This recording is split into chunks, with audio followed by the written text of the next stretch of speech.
dans The Dog House, vous êtes avec Dog Shadow. Installez-vous confortablement car aujourd'hui, on reçoit un invité de marque. J'ai nommé Neg Lyrical. Yes, Comment vas-tu, frérot? Ça va très bien même. Bah nickel, bah, en tout cas pour nous c'est un plaisir de te recevoir ici.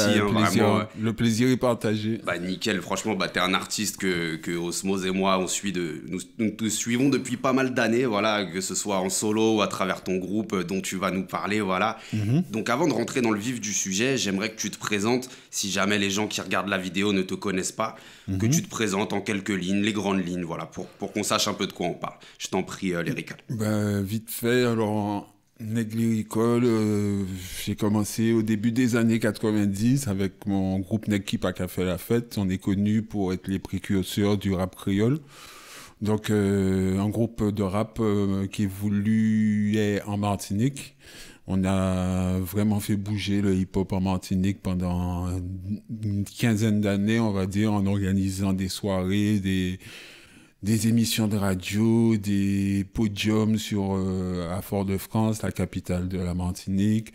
On a sorti un premier titre qui s'est fait connaître au début des années 90, qui était Discipline. Pendant toutes les années 90, j'ai fait ce que je viens de te dire, c'est-à-dire vraiment faire vivre le mouvement hip-hop en Martinique. J'ai sorti mon premier album solo en 1996. Le groupe Neg qui pas qu'à fait la fête a sorti son album de groupe en 99, un album où on peut retrouver Fab qui était en invité. Exactement. C'est la même époque où on a enregistré le titre Code Noir avec Fab. Du coup, on a eu un morceau sur l'album des Neg qui pas qu'à fait la fête avec lui et un morceau sur l'album Détournement de son avec nous. Tout à fait. On va en parler de tout ça, bien sûr. Et ensuite, vers 2001, je suis parti en France parce que j'avais un peu l'impression d'avoir fait un peu le tour de tout ce qu'il y avait à faire en Martinique et en Guadeloupe. Il faut dire que chez nous, c'est un peu le pays du zouk et du reggae. Donc, pour un rappeur, c'est pas forcément évident de se trouver des nouvelles opportunités. Donc, je suis parti en France en 2001. D'accord. J'ai sorti 3 albums depuis, avec une boîte d'édition. Ensuite, j'ai sorti 2 best-of. Je me suis mis à la réalisation de clips. Quoi d'autre? T'as fait un tas de choses. J'ai fait beaucoup de choses. Et puis là, on vient d'arriver au nouvel album. Tout à fait, convergence des luttes dont on va parler. Bah voilà, on va développer tout ça, Lyrical, il n'y a pas de souci, je te remercie. Donc avant de parler musique, moi tu sais le contexte c'est très important pour moi pour comprendre une histoire, donc j'aimerais que tu me parles un petit peu à ta façon de ton enfance, de ton contexte en fait, qu'on comprenne un petit peu ton histoire, quoi, un petit peu la base, quoi. Un jeune Martiniquais qui s'intéresse au rap dès 1989, puisque j'écoutais le samedi soir, il y avait un DJ qui s'appelait DJ Patpo, qui était en association avec un rappeur moitié martiniquais, moitié new-yorkais, et donc ils animaient une émission le samedi soir. Okay. C'est là que j'ai connu vraiment la musique rap en fait, les premiers Run DMC, les Public Enemy, la soul aussi, le jazz rock, c'est comme ça qu'on appelait ça à l'époque, les groupes comme Cameo, Gap Band, tout ça. Donc ouais, ça a été vraiment l'émission du samedi soir qui m'a fait rentrer dans ce truc en fait. Et après, j'ai rencontré mon pote Boogie au collège. J'avais 14 ans. Voilà. Toi, t'es de quelle année, Lyrical Je suis né en 74. D'accord, voilà, constitue un petit peu. Voilà. Vas-y, je t'en prie, continue. Et voilà, j'ai rencontré mon pote Boogie Fla au collège. Après, on est arrivé au lycée, on a rencontré des autres membres des Neg qui pas qu'à fait la fête. D'accord. Et voilà, on rappait au départ plutôt en français, parce qu'en fait, on était très influencés par les vacanciers parisiens qui arrivaient dans l'île. D'accord. Chaque été, en fait, tu avais des vacanciers parisiens ou français en général qui débarquaient avec des cassettes de Dynasty, Lionel D. Donc, c'est là qu'on a entendu tous les débuts de NTM, Solar, etc.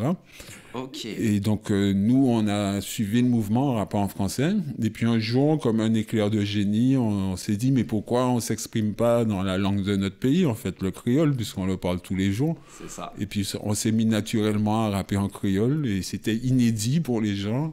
Ben, même dans le monde entier, en fait. Hein. Je crois que discographiquement, on a été le premier groupe à sortir des disques où ça rappe en créole. D'accord, ok. Et bah, ça, c'est très important dans votre histoire. Donc, tu as parlé des Nèg qui pas qu'a fait la fête. Est-ce que tu peux nous citer vraiment tous les membres qu'on est je crois que vous êtes 6 ou 7 à peu près. Si Alors, on était 9 membres à l'époque. Okay. Alors bon, les 2 membres fondateurs sont Boogie Fla et moi. Après, on a rencontré Neg Marco Polo, Neg Madnik, Dedeus, Still Metless, j'espère que je n'oublie personne, Eric Prad, qui est aujourd'hui décédé. C'était lui le réalisateur du groupe, il nous a fait pas mal de clips à l'époque. D'accord. Voilà, j'espère que je n'oublie personne. J'espère, sinon je me fais attirer les cheveux ou les doigts de pied. Mais bon, pas de problème. Voilà, en gros, le groupe est composé de 9 membres.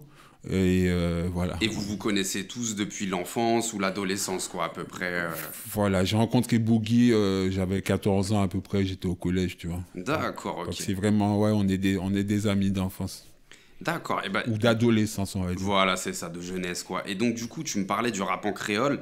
Et j'avais entendu dans une interview que tu avais fait il y a quelques années, je sais plus où c'était, mais tu parlais en fait du fait qu'en Martinique, l'influence de la musique guadeloupéenne était très présente, en fait. Et que vous, quelque part, vous étiez un peu contrarié par ça, du fait que, en fait, vous trouviez que les artistes martiniquais n'étaient pas assez mis en avant par la Martinique, en fait. Est-ce que tu peux nous parler un peu de ça, Lyrical? Il faut dire que les premiers à avoir rappé en créole, c'est les Martiniquais. Les Guadeloupéens, en fait, nous entendaient le samedi soir, dans cette fameuse émission du samedi soir dont je te parlais, où on a commencé à venir faire des freestyles à la radio. L'émission était diffusée sur la Martinique et la Guadeloupe. Donc, beaucoup de rappeurs précurseurs du rap guadeloupéen vont te dire que c'est quand ils ont entendu les Nèg qui pas qu'a fait la fête à la radio que ça leur a donné aussi envie de rapper en créole guadeloupéen. D'accord. C'est important de donc, mais un moment, c'est vrai qu'on a été dépassé par la scène guadeloupéenne. Parce que c'est vrai qu'en Martinique, on est très zouk et reggae, alors qu'en Guadeloupe, tu as une scène avec beaucoup plus de rappeurs. Donc, à un moment, il y a eu beaucoup plus de rappeurs en guadeloupéen. Donc, il y avait plus de sorties de disques, etc., par rapport à nous. Donc, les médias martiniquais avaient tendance à mettre plutôt en avant des rappeurs guadeloupéens, alors qu'il y avait des artistes venus de leur pays qui refusaient de mettre en avant. Ça a été d'ailleurs l'une des raisons de mon départ, parce qu'en fait, j'ai vraiment lutté dans ce pays pour faire reconnaître cette musique et les portes ne s'ouvraient vraiment pas facilement pour nous. D'accord. Donc, du coup, j'ai dû m'exporter pour faire connaître ma musique, en fait. Il n'y a pas de problème. Ça, on en parlera au moment venu, il n'y a pas de souci, Lyrical. Ok, donc là, Lyrical, on va parler donc, du premier titre des Nèg qui pas qu'a fait la fête, qui s'appelle Discipline. En tout cas, votre premier titre officiel, sorti en 1994. Il y a un clip d'ailleurs qui est toujours trouvable sur YouTube. Est-ce que tu peux nous parler un peu de ce morceau-là? Alors, c'était la première fois que les gens entendaient les Nèg qui pas qu'a fait la fête. En fait, avant ça, on était connus du public martiniquais parce qu'on organisait des podiums au centre-ville de Fort-de-France, sur un forum qui s'appelle le Forum France Fanon. Et donc, en fait, on avait monté une petite association et on faisait des concerts là. Donc, en fait, le public nous connaissait déjà un peu, mais après, on s'est fait connaître un peu plus en passant dans l'émission de radio du samedi soir dont je t'ai parlé tout à l'heure. Bien sûr. Et puis, notre première sortie officielle sur un disque, ça a été sur une compile qui s'appelle Martinique Dancehall. Ok. Produite par Don Miguel, producteur de reggae très connu dans les îles. C'est Dancehall Party Silence, c'est ça? Alors, il y a eu 2 compiles. Il y a eu Martinique Dancehall d'abord, où on a sorti le titre Discipline. Donc, on peut dire que c'est Don Miguel qui a donné la chance en premier au Nèg qui pas qu'a fait la fête, en fait. Sur cette compile, on peut retrouver Lord Co-City et Fabien.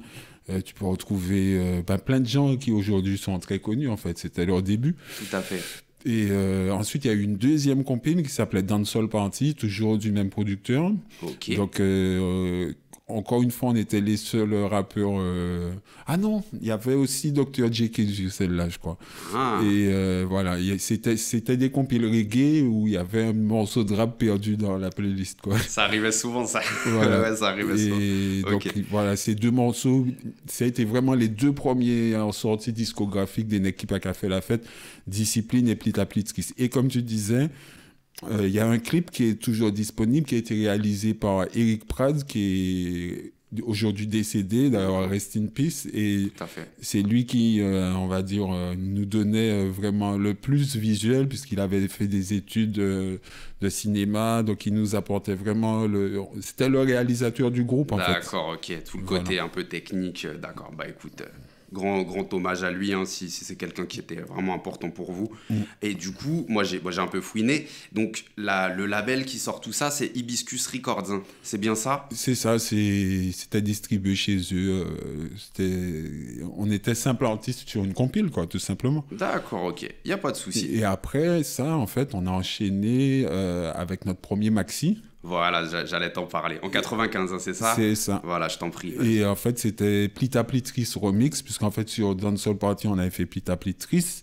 Donc, un an après, on a fait notre première autoproduction. Ok. Puisque pour l'instant, on n'était que sur des compiles. Et là, c'était la première fois qu'on produisait notre album, quoi. Ouais, c'est important. C'est un maxi, 3 titres. Donc, tu avais la version originale, Plita Plitris Remix. Il y avait aussi un morceau qui s'appelle CDN Neg Kini Neg, qu'on peut trouver toujours sur YouTube. Et c'est un morceau où tu entends les 9 necks qui pas fait la fête qui s'enchaînent l'un derrière l'autre. Au complet, voilà, vraiment. le groupe au complet, chacun sur un instru différent. Parce qu'il faut dire que les premiers morceaux, on n'était pas au complet sur les morceaux. Sur Discipline, il y avait Neg Marco Polo, Neg Madnik et moi. Sur Plita Plitris, il y avait Neg Madnik et moi. Et là, le CDN Neg Kini Neg, c'était vraiment le premier titre où on entendait le groupe au complet. C'était l'occasion de mettre tout le monde en avant. Voilà. Ok, il n'y a pas de souci, c'est nickel. Très inspiré par le Wu-Tang. Ouais, on était des gros fanatiques du Wu-Tang, donc des gros délires à la ODB, des trucs sombres à la RZA, Method Man. On était vraiment dans ce délire. Nos groupes à l'époque, c'était Onyx, Wu-Tang, M.O.P., que du hardcore. J'allais t'en parler en plus parce que c'est vrai que pour ceux qui ne connaissent pas le groupe Neki Paka fait la fête, vous aviez un style très très sombre. Ouais, ça moi, c'est ce que j'aime dans le rap, mais c'est vrai que quand je faisais l'émission sur Timide et sans complexe, je vois beaucoup de similitudes entre vous. Il y a beaucoup de rapprochements. Mon premier album en 96, je rappe pas, je gueule. Tout à fait, exactement. Superbe album d'ailleurs, vraiment. Oui, pour ceux qui aiment ce style, c'est parfait pour vous. C'est très inspiré par ODB. À l'époque, j'étais un petit peu alcoolique et tout. C'est pas grave, on dit tout ici. Non, mais il n'y a pas de problème, t'inquiète pas. C'était le délire de l'époque, tu vois. Donc, on était vraiment très, très inspiré par le Wu-Tang, mais toujours très important pour nous de ne pas copier, parce qu'à l'époque, il fallait vraiment que chaque rappeur ait son style à lui. C'est vrai. Donc, on faisait un point d'honneur à vraiment chacun avoir son style à lui et qu'il soit bien différent de l'un de l'autre. Comme ça, on était bien reconnaissable. C'est ça, c'est vrai. Contrairement à aujourd'hui où tout le monde reprend les mêmes flows et se ressemble un petit peu, je trouve. Tout à fait, je suis tout à fait d'accord avec ça, Lyrical. Ok, et écoute, on a parlé de Plita Plitris Remix. Avant de passer à la suite, j'ai vu que ce maxi-là, il est sorti chez Déclic Sound. C'est ça. Donc un label quand même, donc j'ai vu qu'il y avait Grégory Isaacs qui sortait des choses oui, là-bas. C'est un distributeur en fait. C'était un distributeur, donc en fait, on était les producteurs et eux distribuaient l'album, quoi. Donc c'était Déclic Communication, c'est un distributeur à l'époque qui distribuait, mettre en magasin les disques des artistes. Donc voilà, il distribuait du zouk, du reggae, et puis pour nous, c'était la première fois qu'il distribuait du rap, quoi. D'accord, ok, je voulais savoir. Pas forcément les connexions avec le milieu hip-hop, puisque c'était un label plutôt local et bien implanté dans le milieu du zouk, en fait. Donc, mais caribéenne, quoi. Voilà. Okay. Mais voilà, ça a été nos premières armes et notre première arrivée sur le marché du disque. Ok, c'est top. Et donc, avant de passer à la suite, il y avait un clip qui est toujours trouvable aussi sur YouTube, des Neg qui Paka fait la fête. D'ailleurs, il n'y a que toi qui rappe dedans, qui s'appelle Léonie Antchak. Alors ça, c'est le seul clip extrait de mon album sorti en 96. D'accord. Encore réalisé par Eric. Ok. Et justement, si vous regardez ce clip, ça se passe dans une boîte de nuit. Tout à fait. Alors, cette fameuse boîte de nuit, c'est le Xenakis qui est au centre-ville de Fort-de-France. C'était la boîte de nuit où j'organisais mes soirées hip-hop. Parce qu'il faut dire que je suis multifonction, je rappe, mais je suis aussi DJ, beatmaker, tout à fait. Réalisateur de vidéos. En fait, au fil des années, j'ai appris à faire plein de choses. Mais à cette époque-là, effectivement, j'avais une émission de radio les samedis après-midi sur le campus universitaire de Shellshire. D'accord. Et j'animais des soirées au Xenakis, donc la boîte qu'on voit dans le clip. Tout à fait, allez voir le clip en question. Ok, voilà. Bah, moi, c'est un morceau que j'aime beaucoup. J'aime bien l'ambiance. Tous les fanatiques, tous les gens qui ont vécu cette époque te diront que c'est un peu l'âge d'or du hip-hop martiniquais, parce que c'est là que, en fait, on a donné envie à plein de gens de rapper. Les gens ne se rendent pas compte de ça, mais comme on était les premiers à faire ça, il y a eu toute une armée de gens qui sont venus après nous, mais quand je dis une armée, ils doivent être une centaine ou 200 à s'être mis à rapper après ça, tu vois. Mais c'est important de le dire, tout donc, à fait. Voilà, on a motivé pas mal de monde en étant très actifs à cette époque-là. Tout à fait. Bah, d'ailleurs, tu parlais de ton premier album qui est sorti en 96. Donc, moi, c'est un disque que j'adore aussi, qui est disponible en entier, d'ailleurs, aussi sur Internet. Oui. Est-ce que tu as des choses à rajouter sur cet album, sachant qu'on n'a peut-être pas tout abordé Non, c'est un album dont je suis très fier, parce que quand je réécoute aujourd'hui, même Kiyo Itachi, il a halluciné sur cet album. Il m'a dit « Waouh, mais c'est du lourd !» Et en fait, ça a été fait avec du petit matos de merde, en fait. Un peu à l'arrache, quoi. Ah ouais, non, c'est-à-dire que à l'époque, c'était les petits ordinateurs Atari.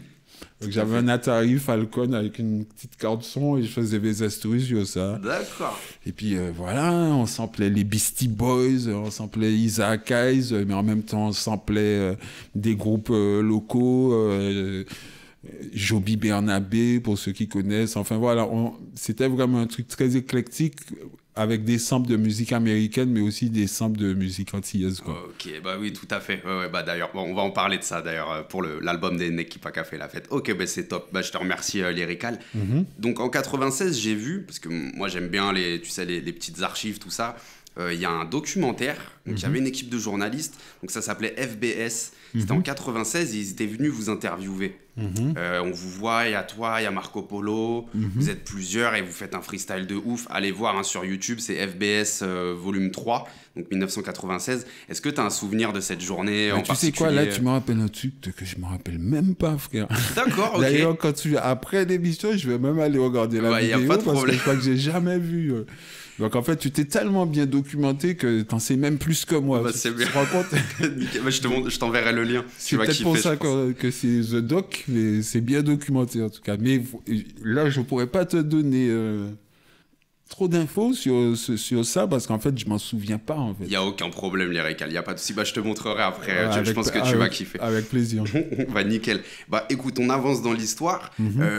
Tu vas apparaître donc, aux côtés de Negmadnik et de quelqu'un qui s'appelle Rachid aussi, sur l'album de Fab, en 1998, si je dis pas de bêtises. Donc, c'est Détournement de son, l'album.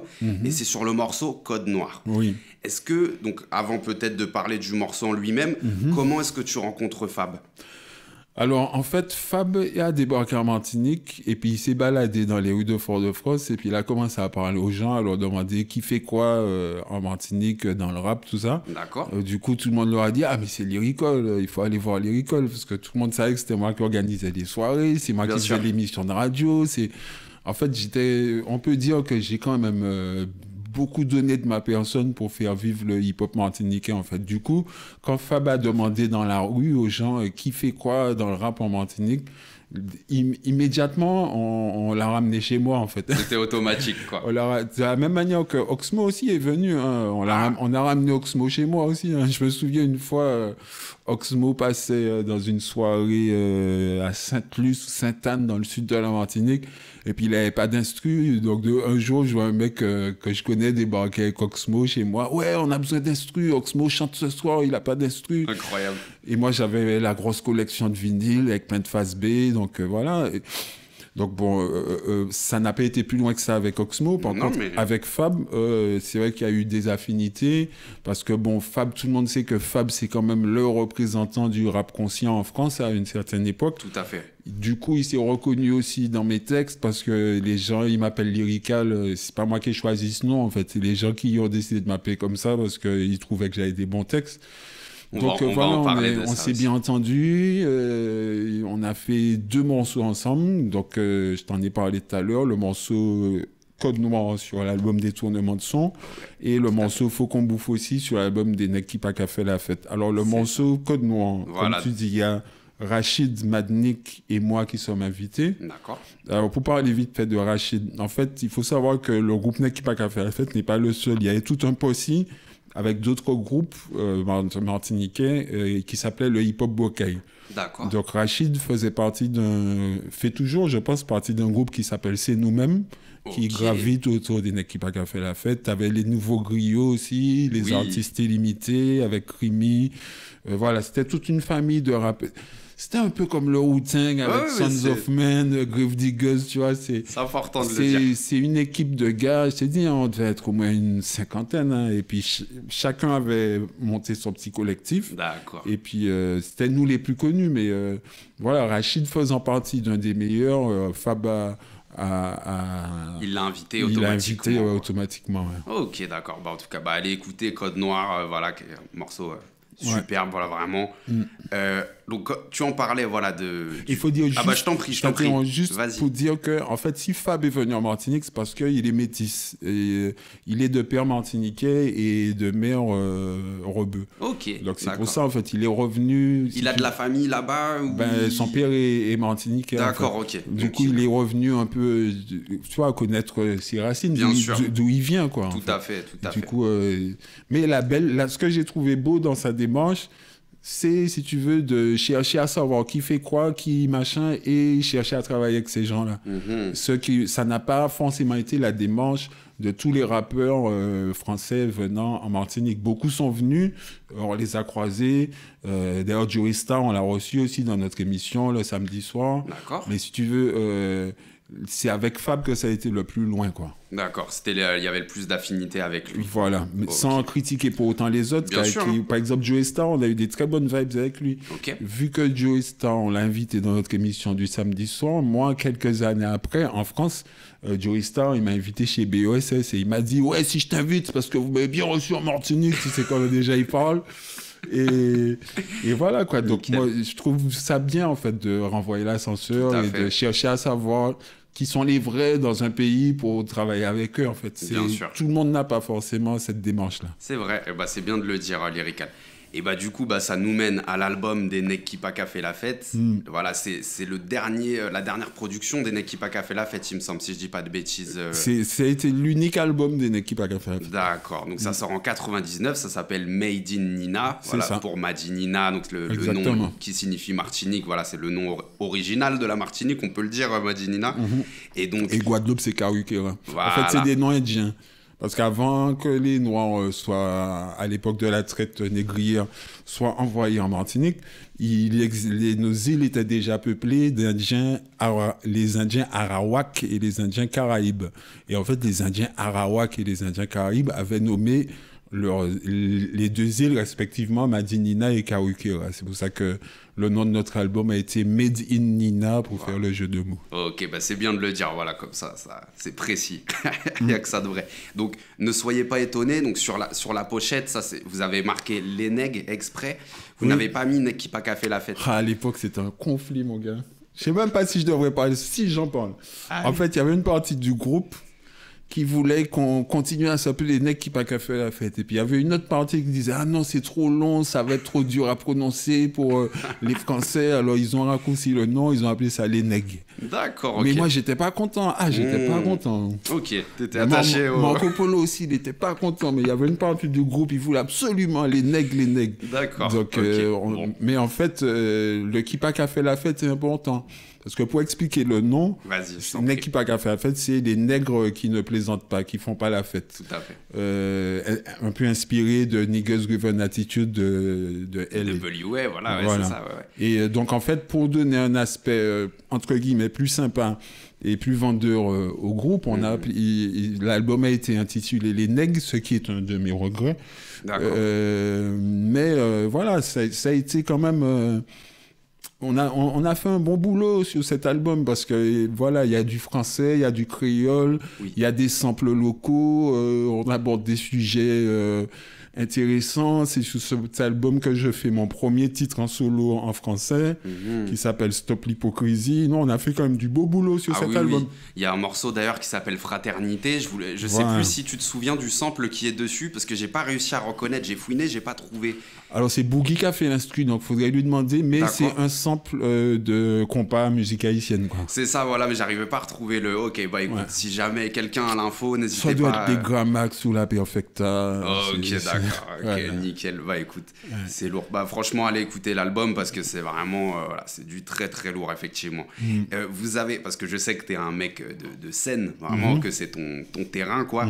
Vous faisiez beaucoup de concerts autour de tous ces projets-là, que ce soit en Martinique ou ailleurs, si tu peux nous parler de ça. On faisait tout nous-mêmes, hein. Donc comme je t'ai dit, on est au pays du zouk et du reggae, hein. Faut bien se rappeler le contexte.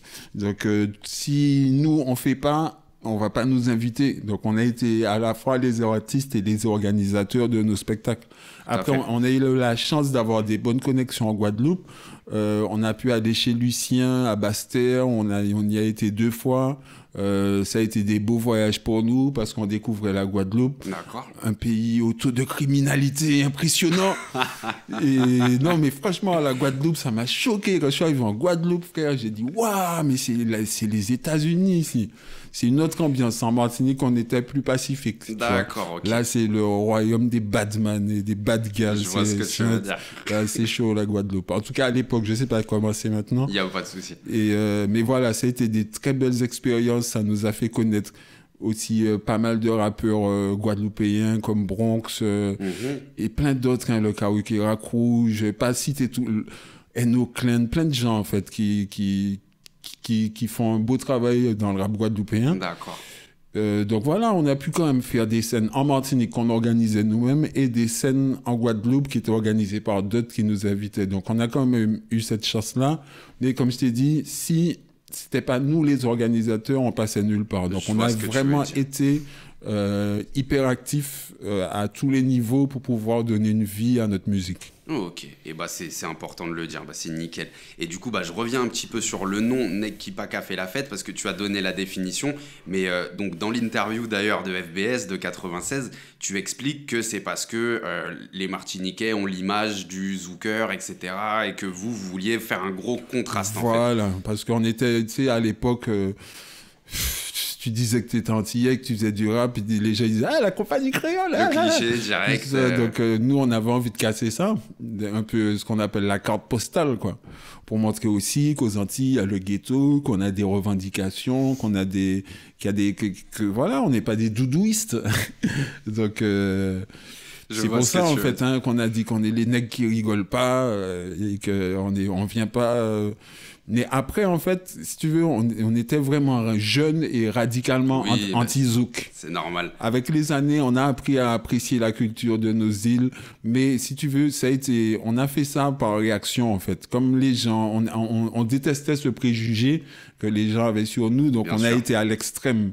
Mais après, avec le temps, on a appris à apprécier les musiques de nos îles et finalement les sampler pour en créer une autre forme de rap qui était plus originale, quoi. Tout à fait, sachant que bah là, nous, on en parle normal, mais il y a peu de gens qui savent en fait qu'il y a eu des groupes incroyables quoi, à l'époque, surtout dans les années 70-80. Je pense à Carapace, Patrick Rémil, tu sais, tous les groupes comme ça, là, tu vois. Il y a des super musiciens, quoi. Franchement, il y a des morceaux de zouk qui sont intemporels. Hein. Évidemment, le premier album de Kassav, avec un masque africain tout noir, là, celui-là, c'est un grand classique, ce Kassav. Oui, quand ils n'étaient pas encore au complet, vraiment les débuts. Voilà. Ok. Pour moi, Decimus et Desvarieux, c'est des génies de la composition. C'est des gars que je mets au même niveau que James Bond ou Michael Jackson. Tout à fait. Et donc, voilà, on a vraiment des beaux...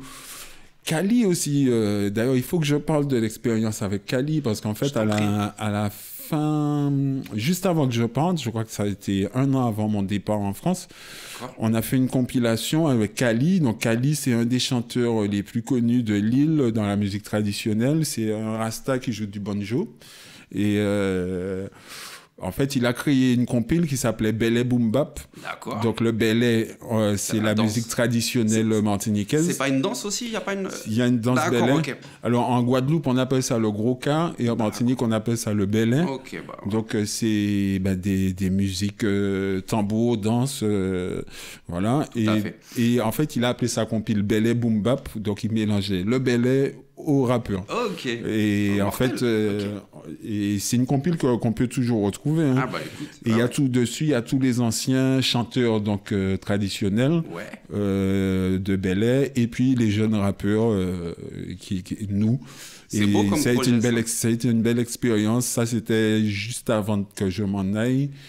Et voilà, franchement, on a fait beaucoup de choses. On s'est vraiment battu dans notre île pour faire connaître au maximum notre travail. Après, on a fait peur un petit peu quand même. D'accord. Parce que c'est vrai que on n'était pas parfois réputé pour être genre le groupe indépendantiste.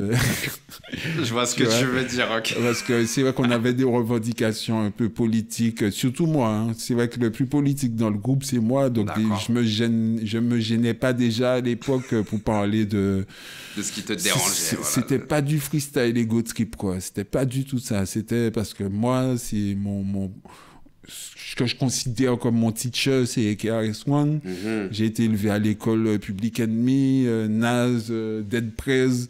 Donc c'est ça qui m'intéresse dans le rap en fait. C'est important de le dire, tout à fait. Ok, bah nickel. Donc à la base, on était vu comme un groupe un peu dangereux qu'il fallait pas forcément inviter partout parce qu'on allait peut-être dire des trucs un peu gênants. C'est pour ça que la voie de l'indépendance a été le meilleur de nos choix. Je comprends tout à fait. Bah, c'est normal. Mais ouais, c'est vrai que c'est toujours des trucs compliqués à gérer, ça. Tout à fait. C'est ça. Et bah écoute, tu parlais justement de ton départ en 2001 de la Martinique. Tu peux nous parler un peu plus en détail de ça? Oui, alors... je suis parti fâché, très fâché, j'en avais marre, parce que je m'étais battu pendant des années et je trouvais qu'on n'avait pas assez de reconnaissance malgré tout le travail qu'on faisait, en fait. Donc, je t'avoue que je suis parti frustré de cette île et en me disant qu'il faut que j'aille voir absolument ailleurs parce que sinon, j'arriverai jamais à rien faire dans ce pays. Et après, bon, je me suis calmé, j'aime toujours mon pays, je suis toujours aussi attaché. J'aimerais bien que certaines mentalités changent, mais je suis très attaché à mes racines. Mais je vais pas mentir, je suis parti en 2001 avec la ferme intention de creuser mon trou ailleurs parce que j'avais vraiment le sentiment que j'allais tourner en rond toute ma vie dans cette île, alors qu'en fait, on était des rappeurs créoles, on était fiers de notre île, on représentait le rap créole, on avait créé un style musical et un style lyrical qui s'appelait le rap créole. Parce que j'ai oublié de mentionner ça, pendant toutes les années 90, j'ai sorti des mixtapes. Donc en fait, après mon album en 96, j'ai sorti plein de mixtapes. Il y en a une qui s'appelle Le Gang des Antillais, une autre qui s'appelle Trinity Flow, etc., etc. Et en fait, c'est là que j'ai commencé vraiment à développer les instrus avec des samples antillais. D'accord. Donc, à l'époque, on samplait du James Brown ou du Miles Davis, mais après, on s'est mis à sampler la Perfecta, les Gramax, des vieux Kassav, des vieux Ophélia, enfin plein de groupes locaux qui avaient des passages dans leurs morceaux qui étaient terribles, spécialement dans le compas haïtien. Les intros de compas haïtien, ça commence toujours dans un délire un peu soul, et puis après, ça part en compas. Donc souvent, je samplais le début des morceaux haïtiens. D'accord.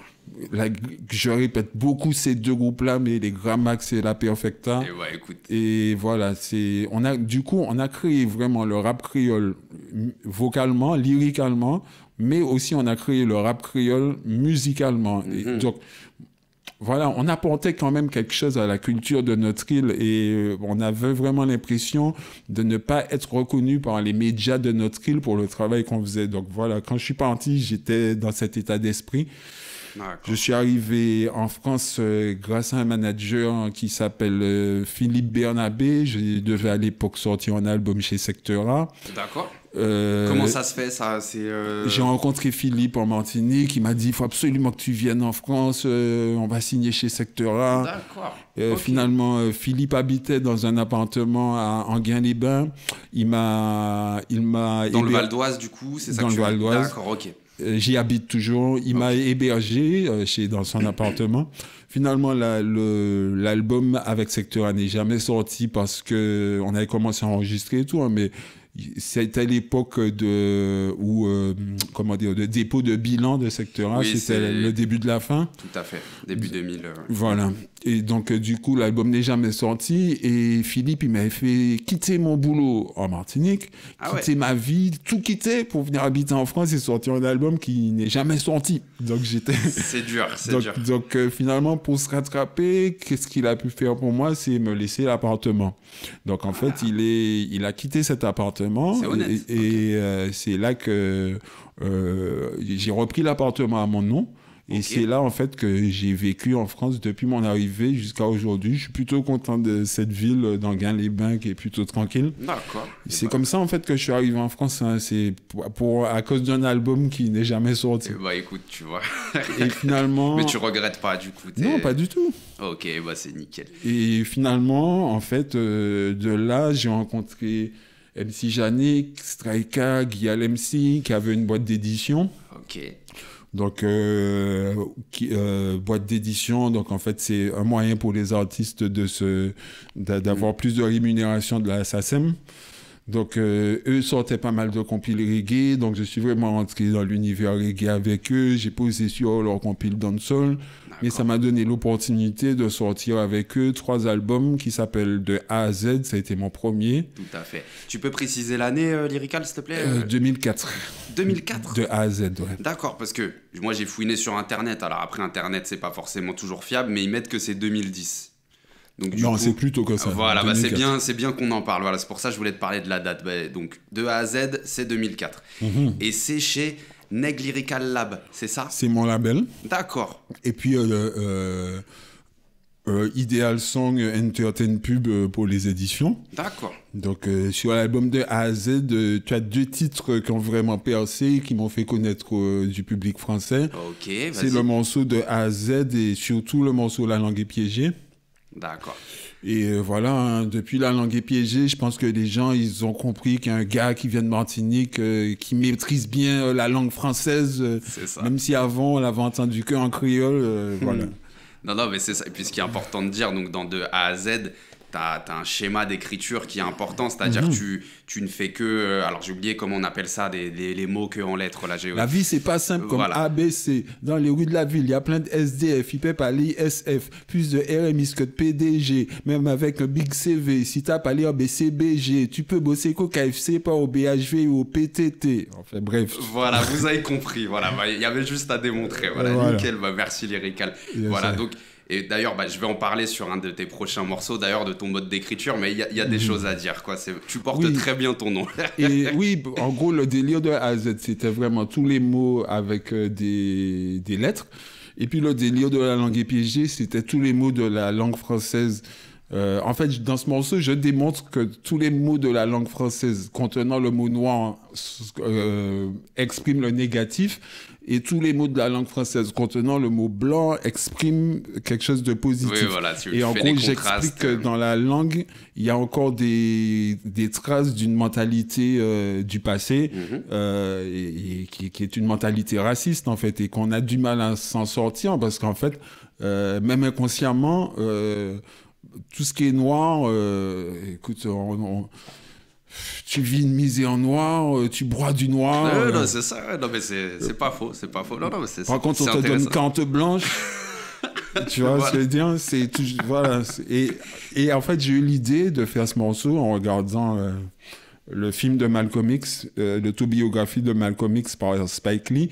Puisqu'à un moment, Malcolm X se retrouve dans la bibliothèque et il ouvre un dictionnaire et se rend compte que tous les mots de la langue anglaise et t'as vu, en anglais c'est pareil, tous les mots de la langue anglaise contenant le mot noir expriment le négatif, tous les mots de la langue anglaise contenant le mot white expriment le positif. Donc ça a été une forme de prise de conscience pour lui, mais le film ne va pas plus loin que ça. Du coup, moi, ça m'a donné l'idée de faire un morceau. J'ai creusé, j'ai cherché toutes les expressions et puis je les ai... Et du coup, en fait, c'est vraiment ce morceau-là, La langue est piégée, qui m'a fait connaître du public français. Ok, d'accord. Bah, ça me fait penser à un morceau de Ministère Amer qui s'appelait Damné, d'ailleurs, et où il parlait de ça, justement, Stomy Bugsy faisait un peu la même chose, comme ça me fait penser à ça. Okay. Bah, nickel, lyrical, bah, merci. Bah, du coup, on va avancer dans les projets. Ton album d'après, c'est Marronnage. C'est ça. Alors, en quelle année il sort celui-là, du coup, vu que les dates sont pas fiables sur Internet? Franchement, moi-même, je pourrais pas te dire. Je crois que Marronnage, c'est 2 ans après. 2 ans après, ok. Ouais, je pense que c'est 2006. D'accord. Parce que l'album de A à Z est bien branché. C'était la première fois que je touchais un peu d'argent dans la musique. Ça m'a permis d'investir sur du matos. Lourd. Du coup, j'avais mon petit studio chez moi. Donc, j'ai commencé à produire mon 2e album qui est beaucoup plus engagé, on va dire.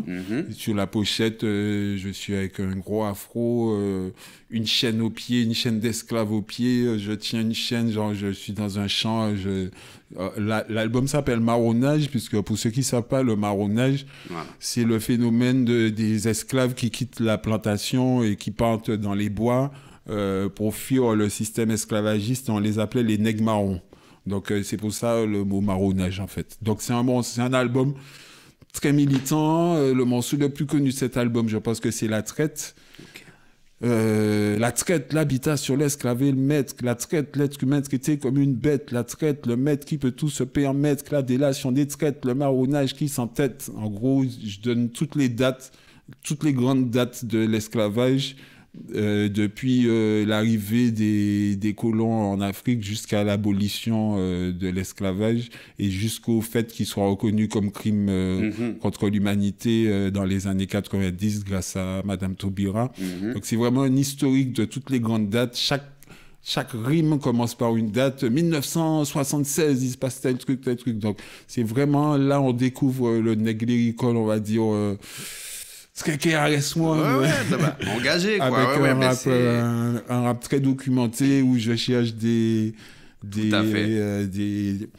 faits historiques le but est vraiment que l'auditeur apprenne quelque chose, un rap éducatif, quoi. Tout à fait, c'est ce que j'allais dire. Moi, c'est ce que j'aime chez toi, c'est que voilà, t'es vraiment dans la recherche, tu donnes des exemples, t'es pas dans le superficiel, vraiment tu donnes des trucs factuels et comme tu dis, juste en écoutant un de tes morceaux, on peut se dire ah tiens ça je vais aller fouiner, je vais aller m'y intéresser. Donc comme tu le dis, c'est vraiment éducatif, quoi. Je pense que même pour des collégiens, je pense que tu vois ce serait très bien des fois, tu vois, que de temps en temps un prof fasse écouter un de tes morceaux.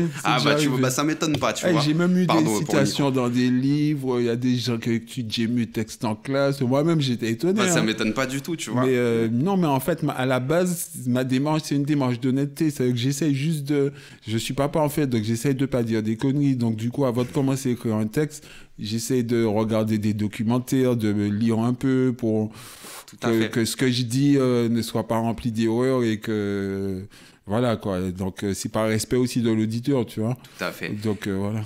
Moi il y a un des morceaux dont je voulais te parler dans Marronnage, c'est le morceau Lâche tes cheveux. Donc c'est un morceau que moi j'adore personnellement. C'est un des clips de l'album. Voilà, exactement, le clip est trouvable. Avec Mademoiselle Essie, big up à elle, parce qu'elle a fait une superbe prestation dans ce morceau. Ouais, il est super. En plus, voilà, c'est ce que j'allais aborder, cet aspect-là aussi dans ton écriture, c'est que t'as beau aborder des sujets assez sensibles, parce qu'on le sait, les préjugés autour des cheveux, etc., que ce soit pour n'importe qui, même sur les blondes, t'en parles même des préjugés sur les blondes, tu parles des préjugés sur les cheveux afro, etc. Et en fait, moi, c'est ça que j'aime bien chez toi, c'est que t'arrives à prendre des sujets qui peuvent être difficiles, mais tu les tournes toujours avec un certain humour, une certaine dérision. Et moi, ça me fait penser... C'est là que j'ai commencé à faire ça. Voilà, et tu vois, moi, ça me fait penser un peu aux chansons de Bobby Lapointe, tu sais, ces chanteurs-là, parce que ils répètent souvent cheveux, tu joues avec le mot cheveux. Enfin voilà, j'adore ce style-là. C'est là que j'ai commencé à faire ça, parce que je me suis dit, ouais, mais c'est de la musique quand même que tu fais, c'est du divertissement. Tu vas pas aller non plus faire le prof d'école ou l'homme politique. Il faut que ça reste du divertissement. Donc, pour que ça soit intéressant pour l'auditeur, il faut y mettre une dose d'humour. Sinon, en fait, on a l'impression que c'est du prêchi-prêcha, un mec qui vient faire la morale. Et moi, c'est pas du tout mon délire, en fait. C'est pas parce que j'aborde des sujets sérieux que je me prends au sérieux ou que j'essaie de faire la leçon aux gens, genre je vais vous apprendre, vous qui ne savez rien, et moi je sais tout. Non, c'est pas du tout mon truc. Donc pour que ça passe mieux, j'ai trouvé qu'une dose d'humour, et donc ouais, c'est la première fois que je commençais à faire ça, et Mademoiselle ici a bien contribué parce que comme j'aime aussi avoir un petit jeu d'acteur, et elle aussi est bonne actrice, donc il y a eu une affinité, un délire qui a bien fonctionné. Ah ouais. Genre scène de ménage. Pourquoi tu veux que je me pourquoi t'aimes pas ma nouvelle coupe de cheveux hein? Parce qu'elle s'était en violet, tout ça. Voilà. Bah, allez voir, vraiment. Voilà, c'est un bon délire. C'est excellent. Puis voilà, on voit, le clip est très familial, entre guillemets, quand on sent qu'il y a une bonne ambiance. Et derrière ça, il y a quand même un fond sérieux parce que... Exactement. À travers la chevelure, en fait, il y a une forme de... Ouais, presque de racisme, quoi. Il y a des gros préjugés par rapport aux cheveux, quoi. Ouais, non, mais c'est une vérité. Je dis même que les blondes sont prises pour des connes. Attention. Exactement. Ah oui, tu parles pas que des Afro-Caribéens. Ils peuvent vraiment, c'est ça qui est bien aussi. Tu es quelqu'un de juste. Tu vois les choses dans son ensemble. Et ça, c'est fort, ça. Et bah, nickel, Lyrical. Bah, écoute, on continue toujours. On va passer à l'album Explicit Lyrics. Donc, moi, ce que j'ai trouvé dans la continuité, Explicit Lyrics, il est sorti en quelle année à peu près? Alors, il est sorti 2 ans après, donc on va dire, il est sorti en 2008 et 2010. Vraiment désolé si je me rappelle pas des dates. Exact, c'est parce que j'ai fait tellement de choses que c'est impossible pour moi de me rappeler combien de morceaux j'ai fait, qu'est-ce que j'ai fait exactement telle année, parce que j'ai toujours été hyper actif en fait. T'es tout le temps à droite à gauche. Dès le début des années 90 jusqu'à aujourd'hui, 2022, j'ai été un hyperactif du rap. Donc c'est impossible pour moi de me souvenir en détail de tout ce que j'ai fait. Mais ça va, je peux te dire quand même que c'était entre 2008 et 2010. L'album Explicit Lyrics. T'as des choses à dire sur cet album en particulier? C'est le 3e album, toujours dans une continuité très rap conscient. Rap éducatif. Donc, les titres vraiment forts de cet album, c'est Zanzibar. Parce qu'en fait, à l'époque, j'avais parlé de la traite dans l'album précédent. Et j'avais reçu un commentaire YouTube qui me disait « Ouais, ok, mais tu parles toujours de l'esclavage des Blancs sur les Noirs. Mais pourquoi tu parles pas aussi du fait que y a eu un esclavage des pays arabes sur les Noirs ?» Tout à fait. Mais moi, j'étais même pas au courant, frère. C'est un auditeur qui me met ça en commentaire. Donc, mais c'est très intéressant, ça. Ouais. Donc, du coup, moi, je vais me renseigner et j'apprends que l'équivalent de l'île de Gorée en Afrique, c'est l'île de Zanzibar. En fait, c'est là que transitait tout le commerce esclavagiste, puisqu'en fait, il y a eu effectivement, avant que débute la traite négrière, il y a eu une traite orientale. Tout à fait. Donc, il y a la traite occidentale, celle qui est le plus mise en avant, et puis il y a la traite orientale. Et j'explique aussi que malheureusement, cette traite orientale se poursuit toujours dans certains pays, comme on l'a vu en Libye récemment. Exactement. En Mauritanie aussi, etc. Donc en fait, voilà, il y a eu aussi un esclavage des Africains sur les Africains. Voilà, de l'Afrique noire, de l'Afrique blanche sur l'Afrique noire. Sans pour autant être islamophobe, etc. Je présente des faits. C'est des faits historiques. Je présente des faits historiques sans juger, tu vois. Je présente des faits historiques. Tout à fait. Et beaucoup de gens ont appris ça avec ce morceau. Oui. C'est vrai que c'est quelque chose dont on parle pas beaucoup. Non. C'est même tabou des fois. C'est même mal vu d'en parler des fois, alors qu'on voit pas. C'est des faits historiques, on en parle tranquillement, quoi, je veux dire. Voilà. Et donc c'est vrai que c'est bien de briser ce tabou. Oui, mais c'est ça l'intérêt du rap en fait. C'est faire évoluer la société en parlant en secouant le cocotier, quoi, en disant genre ok, mais vous dites ça, mais il y a ça. Et en musique, ça passe mieux, je trouve, en fait. Donc voilà, Zanzibar, c'est un des meilleurs morceaux pour moi de l'album Explicit Lyrics. Un album fleuve avec 20 morceaux, c'est l'album le plus long que j'ai fait. Je ne referai jamais ça, c'était trop long. C'est vrai que c'est un piège des fois quand c'est long. C'était trop long. Non, mais c'est important. C'est très, très fort tout ce que tu viens de dire, Lyrical. Et puis il y avait aussi Quel Dieu servez-vous ? Je t'en prie. Sur cet album, c'est un morceau qui parle des dérives de l'Église catholique, de la pédophilie, des évêques qui protègent certains prêtres, tu vois, voilà quoi. J'ai voulu être juste. Je me suis dit ah ouais, mais tu t'attaques à la traite orientale, il faut parler aussi. Donc voilà, j'ai toujours eu un souci de dénoncer les injustices avec D'être équitable, quoi. Voilà. Non, mais c'est ça que j'aime chez toi aussi, c'est que voilà, t'es pas focalisé sur un truc, c'est vraiment tu vois les choses dans leur ensemble, comme je disais tout à l'heure. Et ça, c'est très fort. Et bah du coup, on va passer aux années 2010. C'est une période où on te voit beaucoup donc dans l'émission Méta TV, qui était animée par Tepa, grand hommage à Tepa qui nous a quittés également. Tu as zappé quelque chose d'important. non, mais c'est dans la continuité. Oui, mais avant Méta TV, tu as zappé quelque chose d'important. Je t'en prie, vas-y, dis-le. Pourquoi j'ai été invité par Tepa chez Méta TV? Vas-y, je t'en prie. Allez, je te laisse deviner. Allez, le clip sur Dieudonné. Allez, et ben on va en parler. Donc, mais bien, de toute façon, dans The Doghouse, on parle des choses. Y a pas c'est pour ça qu'à la base, Tepa m'a invité. C'est parce que j'avais fait un clip avec Dieudonné qui s'appelait Mbala Mbala. Tout à fait. C'était à l'époque où Dieudonné était très attaqué par Manuel Valls. C'était vers 2012-2013, voilà. Et effectivement, il était très censuré. Ouais, j'étais hyper fan de ce comédien qui, à mon avis, est du niveau de Coluche, sans hésiter. On est d'accord. Et du coup, j'avais vraiment envie de le soutenir parce que je trouvais que c'était un acharnement médiatique sur un gars que je trouvais courageux. Donc du coup, on a pris contact avec des gens, avec Sidati, qui est connu pour être son bras droit, un peu garde du corps, etc. D'accord. Et du coup, Sidati nous a ramenés au Théâtre de la Main d'Or. On a proposé à Dieudonné de faire un clip. On l'a fait écouter le son, il a kiffé.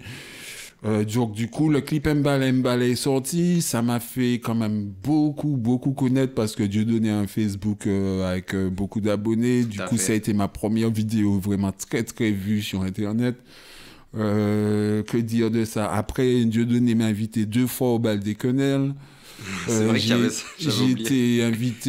J'ai été nominé 2 fois au Bal des Quenelles pour le morceau Mbala Mbala et le morceau Savez-vous danser le vals. Ah ok, c'est vrai ça. J'ai des choses qui me reviennent maintenant. Donc en fait, ça a beaucoup de blancs, pour dire les choses comme elles sont. Ça a beaucoup de Français blancs qui se sont intéressés à la musique de moi. Parce que j'étais dans le giron de Dieudonné en fait. Ok, d'accord. Après, donc Tepa et sa télé Méta TV qui est un peu dans la même tendance que Dieudonné dans les opinions politiques, on va dire. Oui. Puis t'avais plein de monde en plus, t'avais de tout dans Méta TV. Voilà, il invitait vraiment tout le monde. Quoi, il était impartial. Il était super ouvert. D'ailleurs, grand respect et grand rest in peace à Tepa qui nous a quittés. Et c'est une grande perte pour le rap français et même pour, on va dire, le militantisme français en général. Complètement d'accord. Et donc voilà, Tepa s'est vraiment intéressé à mon travail à cause de ça. Du coup, il m'a invité plusieurs fois sur Méta TV. J'ai même fait une petite émission qui a été très courte sur Méta TV qui s'appelait Explicit Lyrics.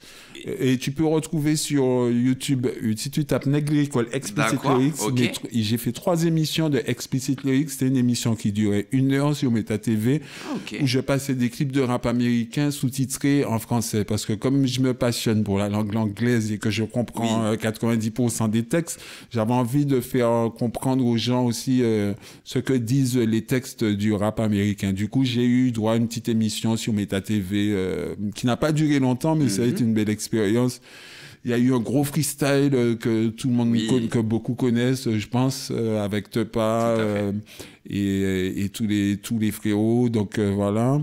C'est là aussi que j'ai connu Wanted Pedo. Enfin voilà, ça a été une belle période. Tu vois, ça a été une belle période. Et c'est vrai que... comme dit Edith Piaf, je ne regrette rien. Ah non, mais c'était une belle émission parce que, bon, alors on peut ne pas être d'accord avec certains invités, etc. Mais franchement, il y avait de tout, quoi. Franchement. Parce que pour terminer sur Dieudonné. Je t'en prie. Je ne suis plus un inconditionnel de Dieudonné. C'est vrai qu'il y a certaines choses, j'ai été obligé de prendre une distance. Je ne dirais pas quoi, parce que je ne suis pas du genre à cracher dans la soupe des gens qui m'ont donné la force. Dieudonné m'a donné une belle force. Mais c'est vrai qu'à un certain moment, je ne pouvais plus suivre parce que j'ai des choses que je trouvais qui allaient trop loin. Donc, j'ai pris ma distance.